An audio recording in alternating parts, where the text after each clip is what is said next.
चल निकल जाइए ना, और आपने जो देख लिया सब निकलिए ना।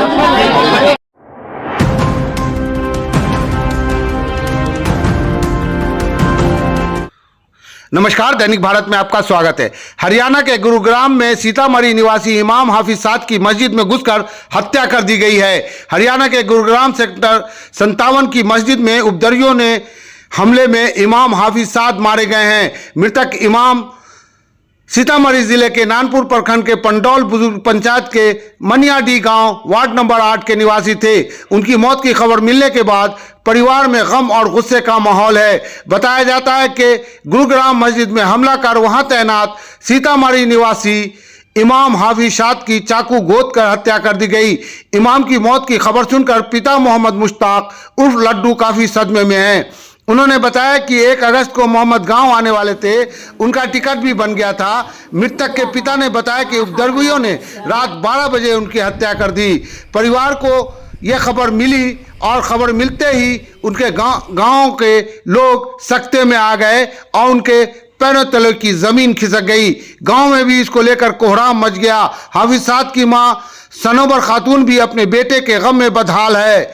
हाफिज अभी अविवाहित थे। जानकारी के मुताबिक मृतक सितंबर 2022 से गुरुग्राम मस्जिद में इमाम थे। आज मृतक हाफिज साद का पार्थिव शरीर उनके पैतृक गांव नानपुर पहुंचा।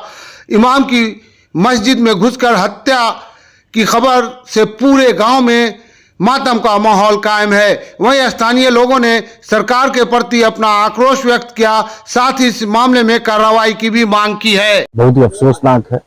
ये एक नौजवान ही नहीं, एक आलिम दीन ही नहीं, पूरे इलाके में मातम है, पूरे देश में मातम है। इतनी बड़ी घटना, और बीजेपी की सरकार हरियाणा में है, पुलिस वाले वहां मौजूद थे, उनके सामने होना ये कहीं ना कहीं सरकार का पैट्रोनेज है, सरकार का संरक्षण है।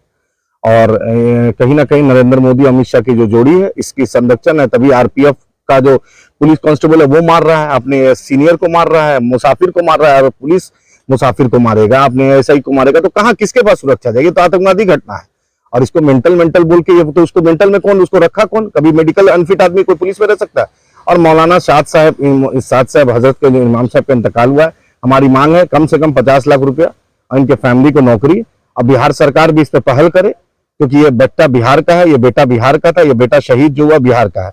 मैं माननीय मुख्यमंत्री और तेजस्वी यादव दोनों से अनुरोध करता हूँ कि ये बेटा है, सिर्फ वोट की राजनीति नहीं, इंसानियत की भी राजनीति। बिहार शरीफ में हुआ मामला, उस पर भी अभी तक आप कुछ नहीं बोले।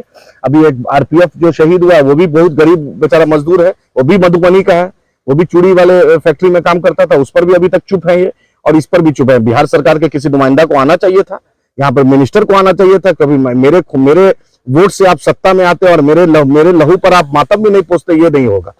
आपको आना चाहिए था। बहुत अफसोस की बात है कि बिहार सरकार का कोई मंत्री नहीं आया, कोई अभी महागठबंधन का सो-कॉल्ड सरकार है, इस पे कोई क्यों नहीं आया? आखिर हमारे लाशों के पर आप क्यों नहीं आके मरहम भी लगाइएगा?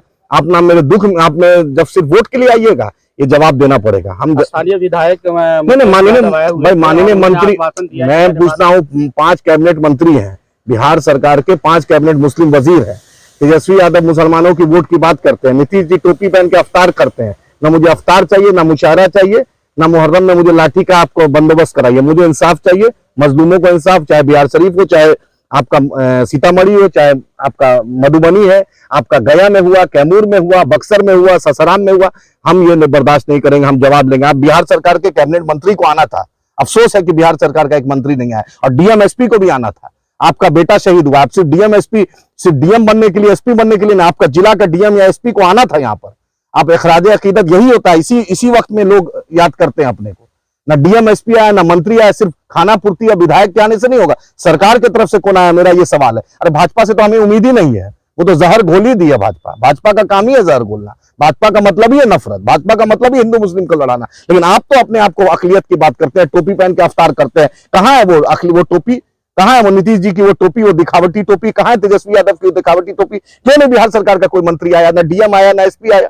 आप बारसोई में गोली कांड करते हैं, वहां भी कोई डीएम एसपी नहीं आया, वहां भी नीतीश जी का कोई मंत्री नहीं गया, वहां भी इस पे ट्वीट नहीं होता। मनु मनेसर यादव है, इसलिए क्या ट्वीट नहीं हो रहा तेजस्वी यादव को?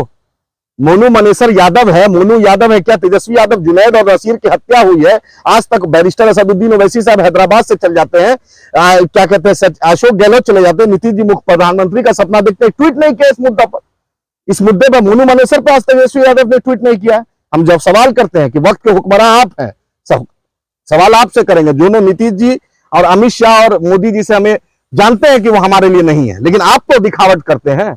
आप भी नहीं आए, एक ट्वीट भी नहीं हुआ, ना आरपीएफ वाले में हुआ, बिहारी है वो, बिहार का बेटा था, और ये भी मासूम शहीद हुआ, वो भी बिहार की इसी मिट्टी का, दोनों का ट्वीट नहीं आया, बहुत अफसोसनाक है। उम्मीद करते हैं सरकार इनको कंपनसेशन दे, नौकरी देगी। हमें जगह अता फरमाए, उनके अहले खाना के साथ, गांव वाले के साथ, रिश्तेदारों के साथ पूरी हमदर्दी जाहिर करते हैं। उनके गम में हम सब बराबर के शरीक हैं। इमारत शरिया बिहार झारखंड का वफ्द हजरत अमीर शेख मौलाना अहमद वली फैसल रहमानी साहब की हिदायत पर यहाँ जनाजे में शरीक हुआ है। जनाजे में शरीक होने का एक बड़ा मकसद जिस तरीके से मरहूम के जनाजे में शिरकत है, उनके अहले खाना के साथ हमदर्दी का इजहार करना भी है, उनको हौसला और तसल्ली देना भी है।